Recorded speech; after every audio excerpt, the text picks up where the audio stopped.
Hi అండి అందరికీ. ఈరోజు నేను కొత్తిమీర రైస్ చూపిస్తున్నానండి. చాలా బాగుంటుంది టేస్ట్ అయితే. పిల్లలు లంచ్ బాక్స్లోకి చాలా ఇష్టంగా తింటారండి. కావాల్సిన పదార్థాలు: గుప్పెడంత కొత్తిమీర, పొట్టు తీయని వెల్లుల్లి, దాల్చిన చెక్క, లవంగాలు, ఇలాచి అండి స్పైసెస్ కోసము. ఇంకా పచ్చిమిర్చి, ఒక ఉల్లిపాయ కట్ చేసి పక్కన పెట్టుకోవాలి. అవన్నీ మిక్సీ జార్లో వేసుకొని మిక్స్ చేసుకోవాలండి. కలర్ చేంజ్ కాకుండా ఒక స్పూన్ షుగర్ వేసుకొని మిక్సీ చేసుకొని పక్కన పెట్టుకోవాలండి. ఇలా ఈ విధంగా చేసి పక్కన పెట్టుకోవాలి. ముందుగానే అన్నం ఇలా ఆరబెట్టుకోవాలండి. ఇలా ఇప్పి పెట్టుకోవాలి.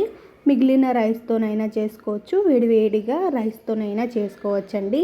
ఈ విధంగా చేసి పక్కన పెట్టుకోవాలి. స్టవ్ పైన ఒక ప్యాన్ పెట్టుకొని 1 టేబుల్ స్పూన్ ఆయిల్ వేసుకొని, ఆయిల్ కాస్త వేడెక్కాక ఒక బిర్యానీ ఆకు, జీలకర్ర ఆవాలు వేసుకొని ఇలా వేయించుకోవాలి. కొంచెం వేగాక కట్ చేసిన ఉల్లిపాయ, కరివేపాకు, చిటికెడు పసుపు వేసుకొని బాగా ఫ్రై చేసుకోవాలండి. కొంచెం గోల్డెన్ బ్రౌన్కి వచ్చేంత వరకు ఇలా కొంచెం ఫ్రై అయ్యాక మనం మిక్స్ చేసి పెట్టుకున్నాం కదండి కొత్తిమీర పేస్ట్, అది మొత్తం వేసుకొని బాగా మగ్గించుకోవాలండి. పచ్చివాసన పోయేంత వరకు మంచిగా మగ్గించుకోవాలి. మంచిగా స్మెల్ వస్తుందండి. ఇలా దగ్గరికి మంచిగా మగ్గించుకొని తగినంత సాల్ట్ కూడా వేసుకొని ఇలా మంచిగా మగ్గించుకోవాలండి.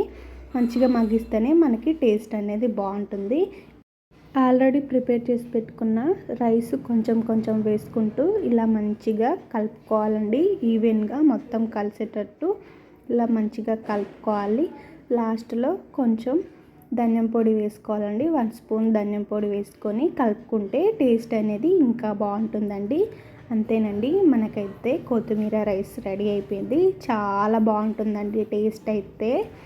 పిల్లలకి లంచ్ బాక్స్లోకి పెడితే వాళ్ళు ఖాళీ చేసుకొని వస్తారండి. ఎంత బాగుంటుంది టేస్ట్.